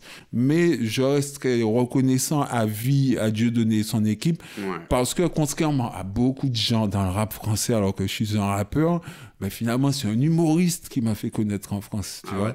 C'est pas les collègues rappeurs, hein. C'est un humoriste qui m'a fait connaître. Non, mais c'est important, c'est d'avoir la reconnaissance tout à fait, donc, quoi qu'il arrive. T'as bien donc raison. comme je te dis, respect à lui, mais voilà, n'associez pas forcément son image à la mienne à 100% parce que, comme tout être humain, on ne peut pas être d'accord sur tout. Exactement. Et bah c'est très bien dit, Lyrical, c'est nickel. Bah voilà. Et puis hommage à Tepa, vraiment une très belle personne. Hommage à Tepa, gros big up à Tepa, là, de là où il est, je pense qu'il nous voit encore. Respect aussi à Dieudonné. Respect à Sidati et à tous les gens en fait qui ont Wanted Pedo, Meta TV, Mika, tous ces gens-là, c'est des gens avec qui j'ai vécu des belles choses. C'est ça, et bah c'est nickel, Lyrical. Et bah écoute, on va avancer toujours. Avant de passer à la suite, je voulais savoir un petit peu par rapport au Nek qui pas fait la fête. Alors, je sais que dans une interview, tu as dit que le groupe n'est pas séparé, c'est juste que vous êtes un peu dispersés. Oui. Est-ce qu'il y a des petits projets en cours ou des choses alors, les gars se sont organisés en Martinique. Ils ont créé un collectif qui s'appelle Hip Hop Bokai. Okay. Donc, en fait... Bon, moi, c'est vrai que je suis très solo. Hein. T'es plus à l'aise en solo. Je suis plus à l'aise en solo, mais je continue à les inviter en featuring sur mes albums. Tout à fait, on va en parler. Eux ont créé un collectif en Martinique qui s'appelle Hip Hop Bokai. Et si tu tapes Hip Hop Bokai sur Google, tu retrouveras plein de clips. D'accord. C'est un collectif avec Neg Madnik, Boogie Fla. Boogie Fla, c'est le grand monsieur du rap créole en Martinique pour moi. Personne ne peut tester Boogie Fla. Il y a Neg Madnik, il y a Boogie Fly, il y a Rachid, il y a Leslie, il y a T-Flash, il y a... j'en oublie, il y a Pearl, il y a Creamy. Enfin, c'est le collectif Hip Hop Bokai des rappeurs martiniquais. C'est les anciens qui sont tous mis ensemble pour être plus forts, en fait. Oui, donc, si tu tapes HIP-BOKAY sur YouTube, tu trouveras des vidéos de ce collectif martiniquais. Ok, bah c'est super, Lyrical, nickel. Mais d'ailleurs, grosse dédicace à tous les membres de Nek qui pas fait la fête. Moi, j'ai une grosse affection pour Marco Polo. Auditivement, c'est vraiment un rappeur que j'aime beaucoup. Notamment sur une mixtape de DJ Duke. Grand hommage à DJ Duke aussi. Où il y a un freestyle de Marco Polo. Comme ça, vous pouvez aller fouiner sur Internet. C'est trouvable sur YouTube. Enfin, voilà. Marco Polo, vraiment, il m'avait bien marqué, quoi. Bah, écoute, pour passer à la suite, on va arriver à l'album Convergence des luttes que tu viens de sortir. Voilà. Alors, les prods sont réalisés par Kyo Itachi. Est-ce que tu peux nous parler un peu de ça? Et après, on va avancer dans l'album, on va le décortiquer. Alors, juste avant, pour t'expliquer pourquoi il y a eu cet album, il faut que je te parle d'un truc. Je t'en prie. Alors, en fait, je suis aussi passé par la case réalisateur vidéo. C'est-à-dire qu'au fil des années, avec les réseaux sociaux, je me suis rendu compte qu'il c'était important d'avoir une actualité régulière. Et voilà, du coup, une fois par mois, je me suis mis à sortir un clip pendant des années. C'est-à-dire qu'après l'album Explicit Lyrics, j'ai cessé de vouloir sortir des albums avec cette boîte d'édition que je remercie énormément et envers qui je suis très reconnaissant. Mais j'avais envie, si tu veux, de passer à autre chose, travailler avec d'autres personnes. Donc, du coup, pendant des années, je suis resté sur Internet uniquement à développer mes réseaux, à avoir de plus en plus d'abonnés en faisant des clips chaque mois où je parle de sujets d'actualité. Donc, par exemple, à l'époque des Gilets jaunes, je te faisais un clip par semaine. C'est vrai. C'était l'Emmanuel Macron Freestyle. Donc, si tu tapes Emmanuel Macron Freestyle part 1, 2, 3, 4, 5, 6, 7, c'était chaque semaine de Gilets jaunes. Chaque samedi, je te sortais un Emmanuel Macron Freestyle. Et comme Macron, je laisse tomber, Macron, il nous a tellement... Le mec, il a fait tellement de trucs, tu pourrais rapper pendant T'as trop d'inspiration avec Macron. Mais voilà, laisse tomber. Donc, j'ai défoncé Macron pendant des mois de Gilets jaunes. Après, en fait, chaque sujet d'actualité, je faisais un morceau dessus. Du coup, ça me ramenait des abonnés sur mes réseaux sociaux. Ça touchait les gens. Ça m'a développé. Moi, ça m'a appris aussi à faire du montage vidéo. Donc, voilà. Et en fait, c'est grâce à ça, si tu veux, que Kyo Itachi a entendu parler de mon travail. D'accord. Aussi parce que des collègues antillais étaient en studio avec lui et lui cherchait à savoir qui fait quoi dans le rap antillais. Un peu la même démarche que Fab d'ailleurs. Kyo a cherché à savoir qui fait quoi et on lui a dit aussi il faut que tu ailles écouter Neg Lyrical, tout ça. Donc au départ, avec Kyo, c'était juste pour une compile, puisqu'en fait, il prépare une compile avec plein de rappeurs créoles et il voulait que je sois dessus. Donc j'ai posé le morceau de la compile. Et puis, il a tellement kiffé que naturellement, il m'a dit « Ah non, il faut qu'on fasse un album ». Je dis « Allez, on y va ». C'est fort, ok, c'est fort, nickel. Et puis, voilà, ça a duré 1 an. La préparation de l'album. Ça a duré 1 an. On ne s'est jamais rencontrés une seule fois pendant ces 1 an. Il était chez lui, j'étais chez moi. On ne s'est jamais rencontrés une seule fois, frère. La première fois qu'on s'est rencontrés, c'était le jour du tournage du clip avec Jaiz et Nasmeu. Okay, donc on a fait tout un album pendant 1 an où on s'est jamais rencontrés, mais on se parlait tous les jours sur WhatsApp, etc. Bah c'est bien si ça a fonctionné.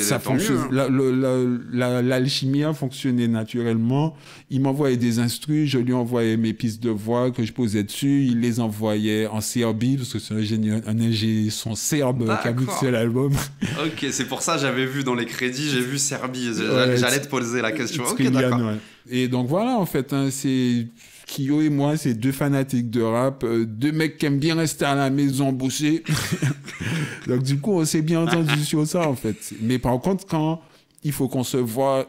En fait, chaque fois que je vois Kyo, c'est toujours pour un truc très important, sinon on se voit pas. D'accord. Sinon, il est chez lui, je suis chez moi, on se parle par les réseaux. Mais chaque fois on s'est rencontrés pour l'instant 2 fois. Une fois pour le tournage du clip avec Jaiz et Nasmeu. D'accord. Et la deuxième fois, il est venu me ramener sans CD parce que les disques avaient été pressés. Ah, ok. Donc chaque fois qu'on se voit, c'est toujours... C'est qu'il y a un truc, voilà. Okay. Il n'a pas le temps, j'ai pas le temps. Donc quand on se voit, c'est pour faire du lourd et puis c'est tout. Bah écoute, c'est très bien parce que c'est vrai que c'est quelque chose qui marche rarement, ça, le travail à distance. Et oui, bah écoute, mais là, ça a fonctionné vraiment. Nickel, franchement. Ça a été une belle... Ça a été une belle expérience parce qu'en fait, on s'est beaucoup entendu humainement. Et c'est pour ça que ça a été possible, hein, de toute façon. Tout à fait. Et voilà, hein, c'est quelqu'un qui a des valeurs, c'est un gars honnête, et j'insiste sur ce point, c'est un gars grave honnête, généreux. Humainement, Kyo Itachi, ce gars-là, il est adorable, le gars, et je tiens à le dire. Et bah, c'est pas juste un bon compositeur, c'est un humain, c'est un bon gars, quoi. Et ça, c'est important pour moi de le dire. Et c'est pour ça qu'on s'entend bien. Et que voilà, que je pense qu'on va continuer à travailler. Et bah, c'est mortel. Et je peux te dire que c'est pas à tout le monde. Parce que moi, je suis beatmaker. Hein. J'ai pas besoin des instrus des gens. J'en veux pas de vos instrus. Si c'est vraiment parce que c'est Kyo Itachi que j'ai accepté de poser sur les. Tu vois ce que je veux dire? Parce que c'est Kyo Itachi qui fait des beats pour les gars de New York, machin, que j'ai. Parce que moi, à la base, je suis beatmaker. Ça m'intéresse pas particulièrement de poser sur les instrus des gens, tu vois. Après, si on me propose, tu fais ta compile, t'es beatmaker, pourquoi pas, tu vois, mais c'est pas... Ça m'intéresse pas particulièrement parce que je considère être un bon compositeur et voilà. Mais voilà, avec Kyo Itachi, j'ai délégué tout le travail musical. Je lui ai dit, vas-y, c'est toi, tu fais la musique. Moi, je fais juste les lyrics et les scratchs. C'est ça. Et voilà. Et bah voilà, oui, c'est toi qui fais les scratchs, c'est vrai, j'avais noté. Et du coup, bah, pour aller fouiner, hein, Kyo Itachi, voilà, il a fait des prods pour plein de gens, hein, notamment pour les X-Men et Match Traffic dernièrement. Oui, enfin, voilà, une discographie impressionnante. Ah hein. ouais. Aussi bien aux États-Unis qu'en France, c'est ça qui est fort chez lui. Ah, c'est clair. Il a des belles connexions américaines et des belles connexions françaises. Tout à fait. Bah, gros big up à lui en tout cas. Et bah voilà, les prods sont vraiment très variés. Il y a un petit peu de tout, de différentes ambiances. Moi, c'est un album que je l'aurais écouté encore tout à l'heure et hier. Je l'ai un peu rodé avant l'interview. Vraiment, c'est varié et je conseille à tout le monde d'aller écouter cet album. On va parler un petit peu des featuring lyrical. Donc, il y a le featuring donc, avec Match Traffic qui s'appelle Convergence des luttes. Ouais, c'est le titre nom de l'album aussi. Match Traffic, c'est quelqu'un que tu connais aussi depuis un moment. Ah oui, très longtemps, parce qu'en fait, on se connaît depuis la Martinique, vu que Traffic est guadeloupéen et martiniquais. Donc, il a fait un peu les deux îles. Okay. À l'époque, on avait fait un morceau il y a 10 ans, je crois. Non, 15 ans. En fait, notre dernier morceau remontait à il y a 15 ans. C'était sur une de mes mixtapes. D'accord. Mais voilà, Traffic a toujours été connu pour être l'un des meilleurs rappeurs martiniquais, guadeloupéens. Très fort. Donc, il y a toujours un respect mutuel. Donc, voilà, hein, c'est une valeur sûre pour moi. C'est important de... Et puis, c'était important pour moi d'inviter Traffic parce que c'est Traffic qui a dit à Kyo de travailler avec Negri Lyrical. Ok, d'accord. Que Traffic était au studio avec Kyo. Kyo a demandé Ouais, mais c'est qui les meilleurs rappeurs antillais? Et c'est Trafic et Forsyth de Enochlen. Ok. Je crois ce jour-là, il y avait Fokli, Trafic et Forsyth. Ils étaient en studio avec Kyo. D'accord. Et les mecs lui ont dit qu'il y a un aigle lyrical, il est là, quoi, depuis longtemps, et que c'est une valeur sûre. Donc, du coup, c'est comme ça que... Donc, je trouvais ça tout à fait normal, du coup, d'inviter et Trafic et Forsyth sur l'album, parce que quelque part, si les mecs avaient fait... comment te dire? Si les mecs avaient été un peu égoïstes ou peu dans le partage, ils auraient retenu cette information. Ils n'auraient pas dit à Kyo que Neg Lyrical existe. Donc, quelque part, cet album-là n'aurait même pas existé s'il n'avait pas eu l'initiative de dire à Kyo que j'existe. C'est ça. Voilà, donc, pour moi, c'est normal, tu vois, de les inviter sur l'album. Et bah, c'est ça. Comme quoi, faut jamais minimiser les petites choses. Non, des fois, tu peux dire du bien de quelqu'un et puis ça déclenche ça. Tout à fait, exactement. Voilà, tu vois, on va bien le montrer, mais je sais pas si avec la lumière on le voit bien, mais je le montre au cas où. De toute façon, l'image est trouvable sur internet, mais vraiment bête d'album, vraiment bête d'album. Bah, d'ailleurs, donc il y a d'autres featuring.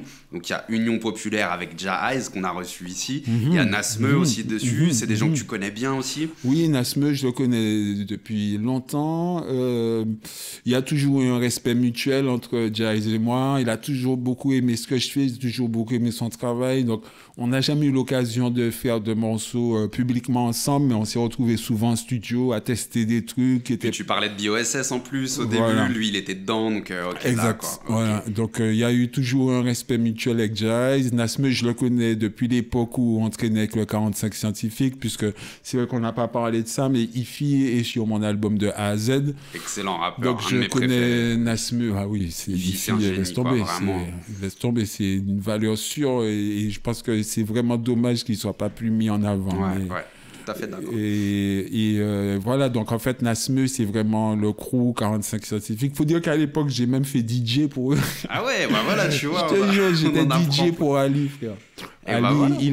il avait fait une petite scène en province, et puis à l'époque, il y avait Maxon Escobar, Ali, Ifi, et puis j'étais derrière les platines. Ok. Et voilà, donc en fait, c'est une équipe que je connais bien, du coup, ça a été naturel pour moi. Okay. Je voulais un feat français avec plusieurs rappeurs, du coup, ça a été naturel d'inviter Ja Eyes parce que, voilà, on s'entend bien, et puis ça a été naturel d'inviter Nasmeu parce que c'est un mec qui m'a reçu dans ses soirées Beefmaker. Okay. Et c'est, voilà, tu m'invites, je t'invite, c'est tout à fait normal, et puis voilà, avec Nasmeu aussi, pareil, respect mutuel. Et voilà. Et bah c'est super. Et bah en tout cas on les salue très fort. Il y a aussi un autre featuring avec Sista Jahan, donc ça s'appelle Cauchemar. Tu peux nous parler de cet artiste-là un petit peu?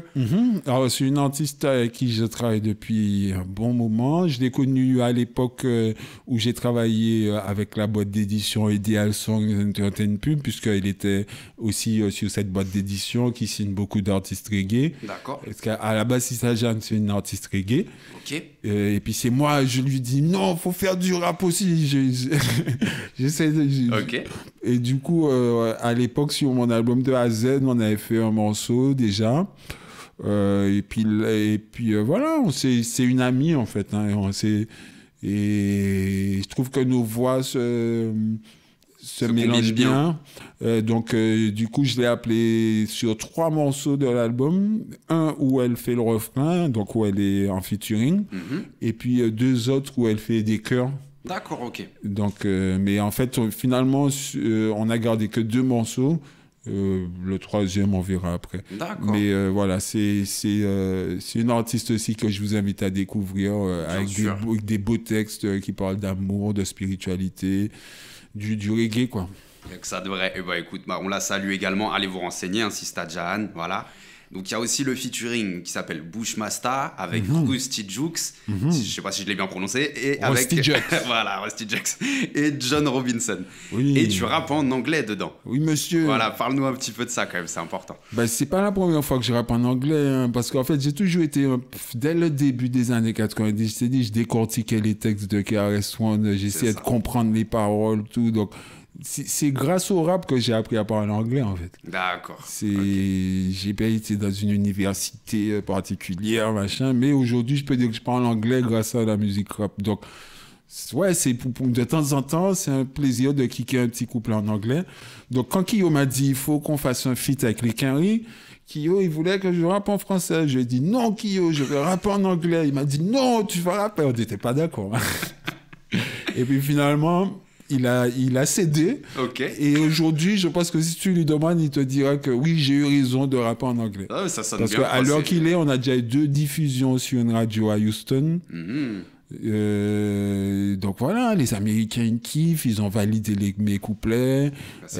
Voilà, donc c'est un des morceaux dont évidemment je suis le plus fier, hein, puisque c'est très différent de ce que j'ai l'habitude de faire. C'est un morceau entièrement anglophone avec de New-Yorkais, quoi. Ok, bon, en tout cas, c'est très fort. Et puis franchement, quand t'as des likes... Quand t'as des likes de rappeurs qui rient en dessous de ta vidéo et tout, frère, ça fait plaisir. Ah oui, quand t'as Fredo Star de Onyx qui vient liker Bernadette, la femme de Sean P, ou bien... Il y a plein de gens de la scène new-yorkaise qui ont liké ma vidéo avec Jay Nasme, par exemple. Parce que comme ils connaissent bien Kyo, donc ils vont écouter ce que fait Kyo, du coup. Tout à fait. Il y a des portes qui commencent à s'ouvrir de l'autre côté, et c'est super, hein, parce que moi, ça a toujours été aussi un de mes plaisirs, quoi, de rapper dans cette langue, quoi. Non, bah écoute, franchement, aller écouter, ça tue. Du coup, donc, on va parler un petit peu des autres morceaux, notamment le morceau Le procès du chlordécone. Donc, parle-nous un peu de tout ça, sachant que voilà, c'est un produit, donc un insecticide, voilà, qui a de grosses conséquences aux Antilles. Parle-nous un peu de ce morceau-là. Alors, le procès du chlordécone... C'est parce qu'en fait, aux Antilles, je constate que les rappeurs, ils aiment bien faire des morceaux sur le chlordécone. Donc, je me suis dit, ouais, c'est vrai, c'est un sujet important, il faut en parler, mais j'aimerais en parler d'une manière plus originale. Donc, moi, je parle du procès du chlordécone. C'est-à-dire que ça fait 20 ans qu'il y a des associations qui militent pour que les responsables de cette situation soient traduits devant la justice. C'est-à-dire certains béquets martiniquais et l'État français, les ministres de l'époque. Mais si tu veux, il y a une telle corruption de la justice dans nos îles qu'il a même été question l'année dernière que l'affaire finisse aux oubliettes. C'est-à-dire qu'ils ont pris des années tu connais la lenteur de la justice. Ils ont pris des années à déclencher un procès. Et finalement, au moment de déclencher un procès, ils nous disent que c'est trop tard, il y a prescription. Donc, du coup, tu as des centaines de milliers de Martiniquais qui sont descendus dans les rues pas plus tard qu'il y a 1 an et demi, je crois, pour manifester contre ça. Parce que, à cause du chlordécone, ce pesticide qui a été déversé sur les champs aux Antilles, les champs de bananes, etc., on a le plus haut taux de cancer de la prostate au monde. Tout à fait. Donc, ça a été vraiment une contamination qui a été faite avec la complicité, je le répète, de l'État français et de certains béquets des détenteurs des champs de bananes. Donc, voilà, c'est un dossier important pour nous qu'on tient à régler. On en a marre de l'impunité de certaines personnes et on veut qu'elles soient traduites en justice. Mais il y a une vraie corruption. Donc, dans le morceau, je parle de ce procès depuis le début, à l'époque où on a porté plainte jusqu'à aujourd'hui, où il a fallu avoir prescription, mais le peuple a mis pression pour que... Et jusqu'à maintenant, c'est toujours pas une affaire réglée, en fait. Écoute, donc, du coup, ce morceau-là, j'ai eu l'occasion de le chanter l'année dernière dans une manifestation contre les violences policières, mais qui était aussi contre le chlordécone. J'ai été invité par un collectif qui s'appelle le collectif Zéro Chlordécone, Zéro Poison. Donc, en fait, j'ai chanté ce morceau-là en exclusivité pour ce collectif l'année dernière dans leur manifestation. Mais j'ai fait exprès de chanter une toute autre version que la version de l'album, parce que je savais que la vidéo de mon passage à la manifestation allait être diffusée. Du coup, j'ai fait exprès de chanter le même texte, mais sur une instru à moi, et j'ai réservé la version originale du morceau avec l'instru composé par Kyo pour cet album, justement pour qu'il y ait que ça soit quelque chose de frais. Du coup, c'est un morceau que les gens qui suivent mon Facebook et mon Instagram connaissent déjà, mais ils le découvriront sur cet album dans une toute autre version avec un superbe beat composé par Kyo. Et c'est le prochain clip d'ailleurs. Et bah c'est important de le dire. Et bah en tout cas, bon, on souhaite que cette situation évolue, hein, ça c'est clair, parce que c'est un sujet qui touche beaucoup de gens. Voilà, mais c'était important qu'on en parle. Donc on va pas aborder chaque morceau parce que ce serait un peu long, mais voilà, il y a quand même des morceaux qui m'ont marqué. Par exemple, comme dans l'ascenseur, hein, pareil. Ah, l'ascenseur, on est obligé d'en parler. Voilà, mais ça revient toujours en fait. Cette façon d'écrire avec un peu d'humour sur les préjugés, toujours. Hein. Vas-y, je t'en prie, si tu veux dire un petit mot sur l'ascenseur. L'ascenseur, c'est l'histoire d'un noir, un blanc, un arabe, un juif, un chinois et un indien qui se retrouvent coincés dans son ascenseur. Et en fait, le ton monte et ça tourne au règlement de compte. C'est ça. Tout le monde se fait des reproches. C'est ça, il n'y en a pas un pour rattraper l'autre quoi, dans l'ascenseur. Non, il y a quand même un moment, le blanc, il essaie de calmer les autres, mais on l'envoie chier. L'Indien aussi, il leur dit qu'en nous, il y a deux loups, le loup de la haine et le loup de l'amour. C'est vrai. Le plus fort vaincra, un point, c'est tout. Mais les autres, ils disent, vas-y, dégage avec tout ton folklore, on s'en fout, et puis ils continuent à s'engueuler. C'est un morceau humoristique, mais c'est un vrai scénario. Un morceau humoristique, mais avec un fond très, très sérieux, en fait. Bah oui, mais au final, je plaide pour l'entente entre les communautés et peut-être voir peut-être plus le futur que le passé, peut-être. Exactement, bah oui, parce que c'est vrai que toi, t'es... Comment dire, parce que je te suis beaucoup hein, dans différentes interviews et puis je connais un peu ton propos. C'est vrai que tu es très tourné vers le futur. En fait, tu parles du passé parce qu'il faut connaître son histoire, c'est important. Mais si tu veux, t'es pas dans la complainte, t'es pas dans le... Tu traînes pas un boulet, quoi. Tu avances et ça, c'est important, quoi. Oui, parce qu'il y a des pièges à être rappeur, entre guillemets, conscient. Déjà, j'aime pas l'expression rappeur conscient, je tiens à le dire. Okay. Parce que ça implique que, genre, tu fais du rap conscient, c'est-à-dire, genre, comme si les autres, c'est des inconscients, quoi. Mais pas du tout. Moi, je trouve que si tu parles du ghetto, si t'es un mec de cité, parle de ta réalité. Le rap, ça a toujours été parler de ce qu'on connaît. D'accord? Donc, si t'es un mec, tu vis une vie de thug, mais parle de ta vie de thug. Si t'es un lover, t'as envie de parler d'amour, fais des chansons d'amour, ça m'intéressera aussi. Si, en fait, dans le rap, chacun exprime sa personnalité et parle de ce qu'il connaît. Donc moi, c'est pas parce que je fais du rap, entre guillemets, conscient, que je considère que les autres sont inconscients. C'est pour ça que j'aime pas cette expression. Mais bon, c'est comme ça qu'on dit. Je comprends. Mais voilà, en fait, je te disais qu'il y a des pièges à être rappeur conscient. On peut tomber dans le prêchi-prêcha. On peut tomber dans un côté comme ça. Donc, c'est vraiment ce que j'essaie d'éviter parce que pour moi, ça reste du divertissement. Donc, d'où le fait que j'aime bien raconter des histoires et y mettre de l'humour. Et bah c'est ça moi c'est ça que j'aime chez toi en tout cas et je sais que c'est le cas de beaucoup de gens. Et bah c'est top, voilà, n'hésitez pas à l'écouter. Voilà, il y a le morceau rappeur en mode d'emploi où tu critiques un peu ce que tu viens de dire hein. D'ailleurs ça voilà, c'est comme si on venait d'en parler, allez écouter. Oui. Matérialiste aussi, voilà, tu touches beaucoup à tout ça, à tout le côté superficiel. Il y a un morceau super touchant aussi sur tes parents qui s'appelle Je vous aime hein, voilà, morceau vraiment vraiment magnifique. Et il y a un morceau avec donc un peu tous tes amis de l'époque de la Martinique. Donc il y a Marco Polo dedans. Parle-nous un peu de ce morceau-là. Tout le monde s'est ramené. On est assis à rapper sur le morceau. Okay. Chaque fois, il y a un Martiniquais et un Guadeloupéen qui s'enchaînent l'un après l'autre. D'accord, ok. Donc il y a moi qui commence. Après, il y a Stargy du Karikira Crew. Karikira Crew, c'est vraiment les précurseurs du rap guadeloupéen. Ils sont considérés un petit peu comme une équipe à café à faire en Martinique. D'accord, ok. Après, t'as Tengusan, qui est un rappeur martiniquais très très fort. T'as Malkema, rappeur guadeloupéen très très fort. T'as Neg Marco Polo, d'une équipe à café à la fête. Boogie Fla. Et puis le très mal élevé Forsyth, qui a kické un couplet que j'adore. Parce qu'à un moment, il a chié dans le plat et j'ai adoré ça. Et non, en fait, Forsyth, il était dans son délire, quoi. On connaît le délire Enochlen, tu vois. Et franchement, ouais, c'est un bon morceau. Ok. C'est un bon morceau. Bah écoute, c'est nickel. Il est entièrement créole. Et puis Kiyo Itachi, t'entends la voix de Kiyo Itachi au refrain.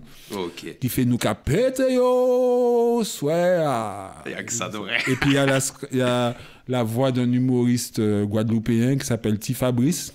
Ok, d'accord. Et voilà, c'est un hommage à cet humoriste guadeloupéen qui nous faisait bien rire à l'époque et c'était cool de scratcher sa voix, quoi. Ok, bah tu vois, voilà, on apprend plein de trucs. Ok, bah écoute, allez écouter cet album, hein, Convergence des luttes, vraiment magnifique. Voilà, j'ai adoré. Vraiment, je dis pas ça parce que t'es là, hein, vraiment, j'ai adoré, c'est varié, il y a de tout, plein de thèmes différents, ça tue. Donc voilà, il y a des clips aussi et des clips qui arrivent, comme tu viens de le dire. Il y a déjà 2 clips qui sont arrivés là. Voilà, c'est ça. Il y a le clip du morceau avec Jaiz et Nasmeu, Union Populaire, c'était le premier clip extrait de l'album. C'est ça. Et un deuxième clip que j'ai tourné en Martinique il y a quelques mois avant la sortie de l'album qui s'appelle GPS, Génocide par substitution. Donc déjà 2 clips extraits de l'album et à venir le clip du morceau Le procès du chlordécone. Ok, bah écoute, suivez ça de très près et puis n'hésite pas à revenir si tu veux. Voilà, s'il y a des scènes, d'autres projets de prévus aussi, vous reverrez Neg Lyrical de toute façon. Puis il y a des surprises qui arrivent de toute façon. Ok, bah écoute, Lyrical, moi c'était un plaisir d'échanger sur ta carrière avec pareil, toi. Hein, plaisir partagé, hein, comme je t'ai dit tout à l'heure. Bah écoute, vraiment, non, c'est parce que t'as un parcours que j'aime beaucoup. Voilà, ta façon d'aborder les choses me plaît beaucoup. Donc c'est vraiment un honneur. Donc, avant d'aborder la question compliquée des 2 disques que tu connais, est-ce que tu aurais un mot de la fin ou quelque chose à rajouter, quelque chose qu'on n'aurait pas abordé, par exemple, je sais pas. Non, je veux juste dire aux gens que si vous trouvez le producteur Kiyo Itachi et le rappeur Neg Lyrical compétents, si vous trouvez qu'ils ont fait un bon album et que vous avez envie de soutenir, il y a plusieurs manières de soutenir en fait. C'est pas juste une question d'argent et d'acheter l'album forcément. On peut soutenir en partageant une vidéo, on peut soutenir il y a plein de façons de soutenir. Par exemple, si tu achètes l'album, tu peux nous faire une petite photo de toi et puis tu nous l'envoies. Tu vas aider à la promotion de l'album. Si tu as une petite émission de radio ou une web télé, tu as envie de nous recevoir, pourquoi pas, ça peut nous... Voilà, en fait, il y a différentes manières de soutenir des producteurs indépendants, parce qu'il faut le dire, hein, on est des producteurs indépendants. Tout à fait. Et voilà, dans la musique aujourd'hui, c'est pas forcément évident, parce que les gens pensent que... Il y a une mentalité aujourd'hui qui veut que pour les gens, la musique, c'est gratuit et puis c'est plus respecté comme un vrai travail, en fait, alors que ça nous demande beaucoup de boulot. Vous pensez vraiment que j'écris ce genre de texte en 2 minutes et il y a du boulot, les gars. Donc, tous les gens, là, un peu prétentieux, arrogants, qui pensent qu'ils ont... Ouais, eux, ils ont un vrai travail. C'est quoi ces ordres? Mais les gars, je bosse 10 fois plus que vous. Vous partez au boulot le matin, vous rentrez le soir, il est fini, mais moi, mon boulot, c'est 24 heures sur 24. C'est ça, exactement. Donc, en fait, respectez le travail d'un artiste, respectez le travail d'un musicien. La musique, c'est pas gratuit. La musique, ça s'achète parce qu'on paye la pochette, on paye le caméraman, on paye l'ingénieur du son, on paye ci, on paye ça. Donc, soutenez Kiyo Itachi, soutenez Neg Lyrical si vous pouvez acheter l'album, si vous pouvez pas, en partageant le projet pour le faire connaître à vos amis. Tout à fait. C'est tout ce que j'ai à dire sur ça. Bah, c'est nickel, merci Lyrical. Du coup, j'en viens à la question compliquée des 2 disques. S'il y avait 2 disques vraiment qui devaient te représenter, voilà, vraiment 2 disques que tu serais sûr de ne pas te lasser d'écouter. Par exemple, si tu étais enfermé, je sais pas où, ou alors dans un coin où il n'y a pas de réseau et que tu n'as que 2 disques vinyles. Ou 2 CD, ce que tu veux. C'est chaud. Après, tu peux m'en dire 3 ou 4. Hein. C'est chaud. Tu peux déborder. Mais voilà, il ne s'agit pas de résumer. Mais ça, c'est la question qui me fait peur. Depuis le début, je me dis, mais qu'est-ce que je vais lui répondre à ça? Mais c'est impossible ta question, frère. Mais toi, tu aimes torturer les gens, quoi. mais je sais pas, frère. Bon, allez. 2 albums qui t'ont vraiment marqué, voilà. C'est tout. C'est pas forcément tes préférés. Ah, je sais, il y en a, ils vont pas être contents. Et je dis ça juste pour emmerder le monde. Je partirai avec un album de Kanye West et un album de Stromae. Ok, d'accord. Et ben voilà. Juste pour faire chier. Okay, j'aurais pu dire un Bob Marley et un James Brown. Bien sûr, ok. Mais pour être plus moderne, allez, on va dire ça. Non, mais il n'y a pas de problème. Non, moi j'aime bien. Je sais que c'est une question compliquée, mais j'aime bien avoir un petit peu les goûts de ce qui marque les gens, voilà. Et il y a quelque chose dont j'ai oublié de te parler. Donc c'est le fameux livre. Donc j'ai oublié le nom, ça commence par 6 millions. Oui, ça s'appelle 6 Million Ways to Dig. C'est un livre que je vous recommande. Ça a été fait par des frères de Bordeaux. C'est épais comme un dictionnaire et en fait, ils ont invité chaque fois un artiste qui chronique son album préféré. Tout à fait. Du coup, moi, j'ai chroniqué l'album Return of the Boom Bap de KRS-One.